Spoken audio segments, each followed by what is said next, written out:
political analyst Michael Yaki is joining me now. Okay, they cannot love the fact, Michael, the Republicans, that this is what everyone's talking about. I mean, not so much the Romney speech. Well, this goes to why conventions are supposed to be scripted, and they are. It's a big, long infomercial for you and your party and for the candidate, and especially in the last hour, the primetime hour where the nominee is coming up and making the big speech, you want nothing left to chance. But someone in the Romney campaign decided this would be a great idea. It was probably done to try and boost ratings up, to make sure that people would tune in to Romney, would turn into what they thought would be a 3-minute little puff thing, turned into a 10-minute nightmare performance piece. Yeah, I think it was more like 12 minutes by the time he got out. It's something that, you know, you would see in a bad performance art in Greenwich Village in maybe 1965. I mean, seriously, I don't know what Clint was thinking of, but whatever he was thinking, it did not work. Well, and again, bottom line, it did not help, because this is the talking point. But okay, the Romney speech, what did you think? You had predicted it would be pretty safe. It was pretty safe. It was pretty safe, and I think that in the end, the convention did what it set out to do. It was set out to try and basically do a big indictment of President Obama and talk about the things that Romney's lacking, which is his likability part. The one poll that has come out, a Reuters poll, did show that there's a bump up, especially among independents, of about 9 points in the likability factor for Governor Romney. What didn't change, however, was whether or not they would be inclined to vote for him, and I think that's the one thing from the campaign and from any convention. It didn't close the deal.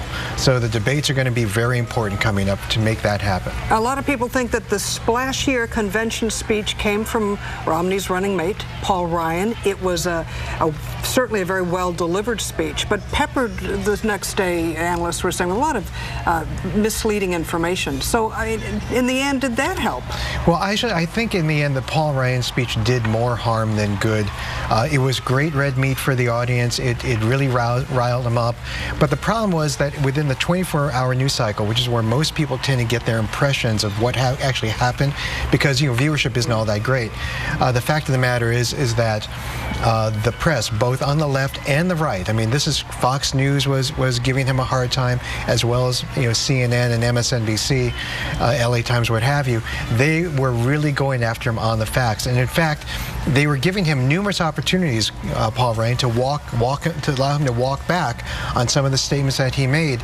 He's not doing it, which is not, I think, going to help them in the long run, because you don't want things lingering. You don't want the impression to be this guy went out there, he's supposed to be very smart, but he went out there and he put out a bunch of information that may not actually have been true. Oh, hey, listen, I have to say, there's a new verb now in our it's Eastwooding? Is that it? Explain to people what is Eastwooding. What is that? Well, basically, if you follow Twitter, and Twitter was exploding during the Eastwood speech, a new sort of hashtag has come out called Eastwooding, which is basically when someone is just yelling at an empty chair. So there's a lot of examples of Eastwooding going on.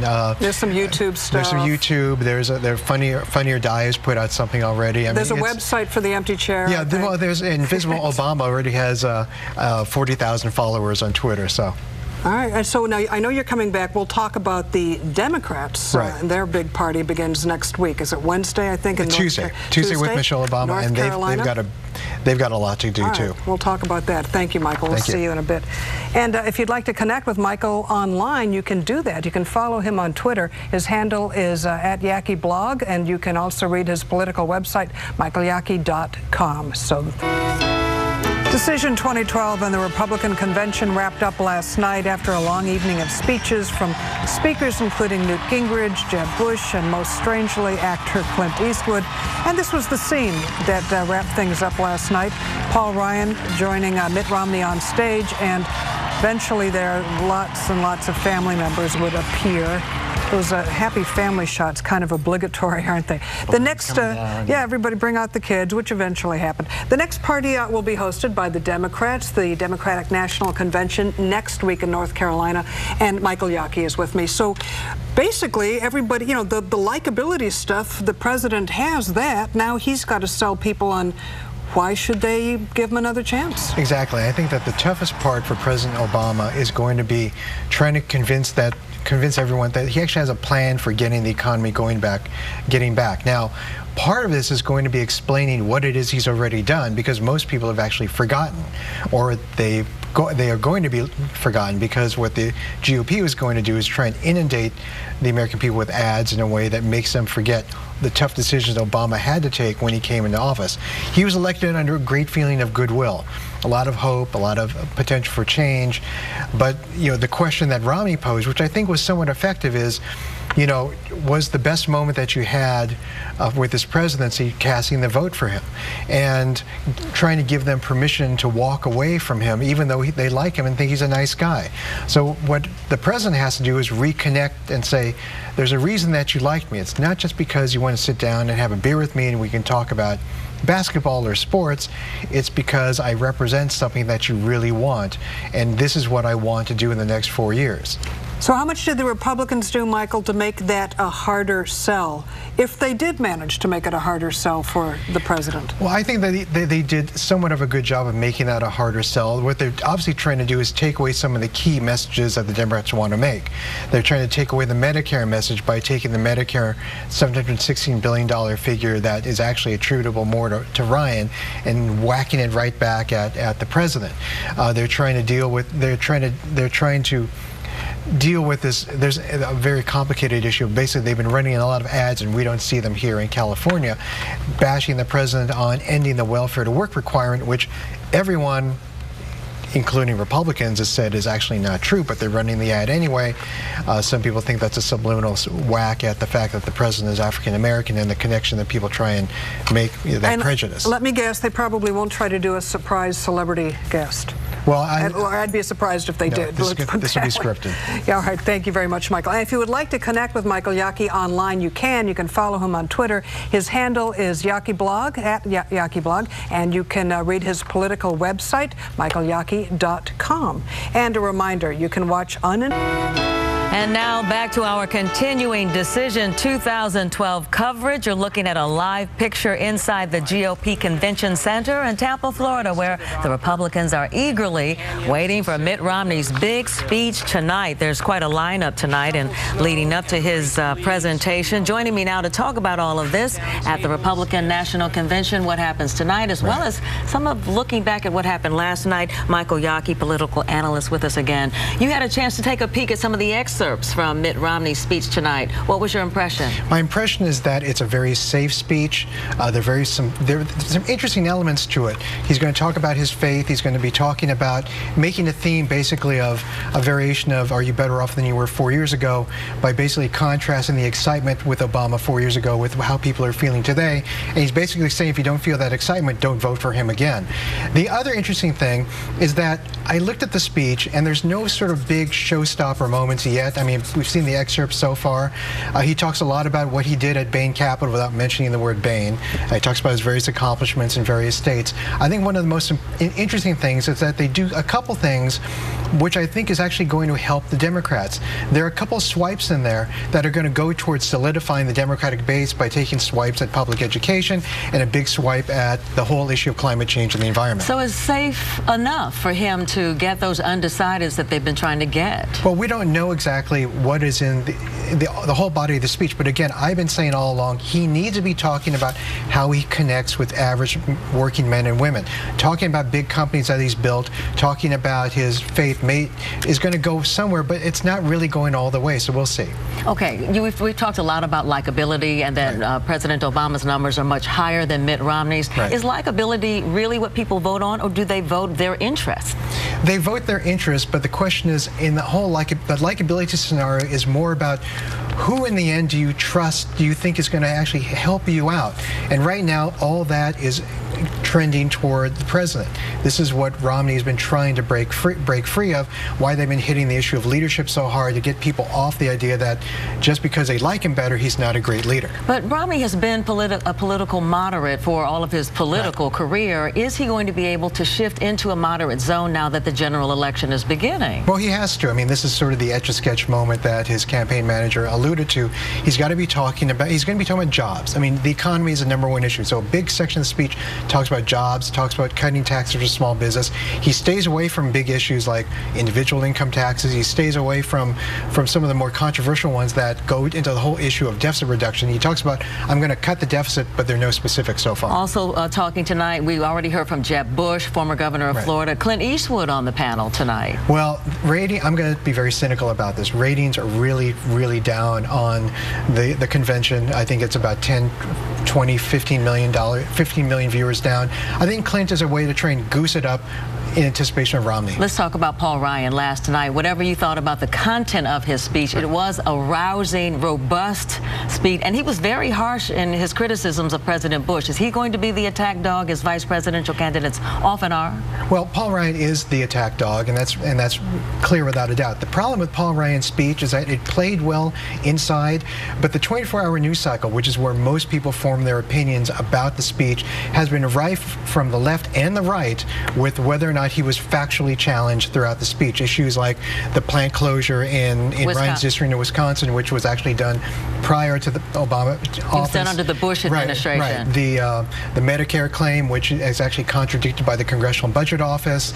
Issues about the Deficit Commission, which he said Obama walked away from. But the fact is that Ryan voted against it. But he made a speech that certainly they cleared, so maybe they're not worried about the facts? Well, no. As I keep on saying, facts are really not what issue here. It's whether or not you convince someone that what you're saying is actually true or not. That's the purpose of, that's what these super PACs are going to be so essential about. All right, we're going to talk more with Michael at 6 o'clock. If you would like to connect with Michael Yaki online, you can follow him on Twitter. His handle is @YakiBlog, and you can also read his political website, michaelyaki.com. Decision 2012, the Republican National Convention's final night in Tampa, Florida. All eyes are on the man at the top of the party's ticket. Mitt Romney expected to use his primetime address tonight to give millions of Americans a glimpse at the personal side of this powerful politician. The political pregame is winding down in Tampa as thousands of delegates and Republican Party leaders prepare for their presidential nominee's acceptance speech. Mitt Romney will be speaking on a stage that has been expanded to draw him closer to the crowd. Republicans hope his words will draw the candidate closer to American voters. Over the past many months, Romney has battled many questions about his money and some about his Mormon faith. Tonight, he is expected to use this political stage to tell a more personal story. During a week of endorsements, his wife, Ann Romney, did the same on Tuesday night, describing the man she met at a high school dance, a man whose heart, she believes, is worth much more than his millions.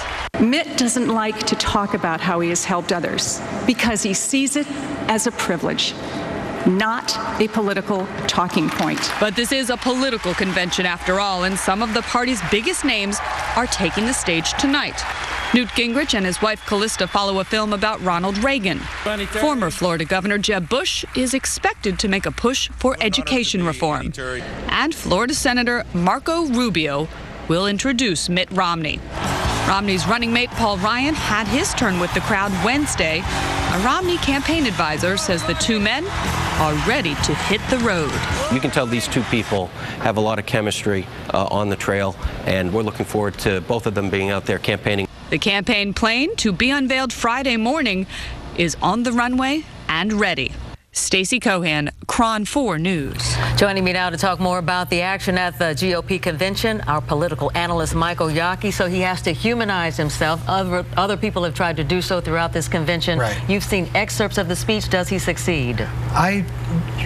Looking at the excerpts of the speech, it's a pretty safe speech. He's talking more about jobs are going to be a center part of it. He's going to talk a little bit about his family and about how he built this small company, which he's not going to name, called Bain, of course, and about its successes in key states, obviously, and in producing jobs like in Staples and other kinds of companies like that. He's going to be talking about faith. He's going to be pointing to his record on women, which is going to be very important for him. But I'm not really seeing any showstoppers other than the fact he's trying to make people think about the fact that if they're no longer excited by President Obama as they were 4 years ago, to push the button for him this time around. Has the Democratic criticism of Romney's time at Bain kind of played out already, or do you still think that that still has some meat for the Democrats? I don't even think it's really begun yet. I think that that's going to be a big focus of the campaign. The fact that they're not mentioning the word Bain, but they're using examples from Bain Capital, means that the Democrats are going to be keying in on this next week. Paul Ryan spoke last night. It was a robust speech, we've said, but it certainly has received a great deal of criticism because of the facts that he did not necessarily reiterate the proper facts and facts. Right. I mean, inside the arena, this was red meat, and it was rhetorically a great speech. Unfortunately for him, it's become the facts of the speech that were suspect have become really the fodder of the news right now. We're talking about 5 basically big facts. One, he talks about Obama taking $700 billion away from Medicare, which has been refuted by like everyone. He talks about Obama walking away from a bipartisan deficit commission, which Ryan actually was on and voted against. And he talks about the fact that the stimulus was a bunch of cronyism when in fact Paul Ryan asked for money from the stimulus, and most of that money did go to working men and women. The big problem, of course, is the plant closure in Wisconsin, which Ryan actually was trying to prevent it from closing. That decision was made before Obama under the Bush administration became president. And then finally he's blaming Obama single-handedly for the credit rating issue, which Standard & Poor's blamed on both Democrat and Republican intransigence. How will the GOP measure the success of this convention? It's going to be on the polls. It's going to be specifically in two metrics. One, did women move on the meter more towards Mitt Romney? And the second one, and most importantly, is going to be on the state-by-state basis, especially in Florida and Ohio. And how will the Democratic strategists who've been watching this try to size this up as they begin their convention next week on Tuesday? Well, they're going to be looking at the same polls that the Republicans are going to see and figure out where they need to move the dial on the meter back. And you can bet that they're going to be focusing a lot on the fact that Mitt Romney is not going to talk much about taxes in his speech. All right. Well, if you would like to connect with Michael Yaki online, you can do so by following him on Twitter. His handle is @YakiBlog, and you can also read his political website, michaelyaki.com. And a reminder.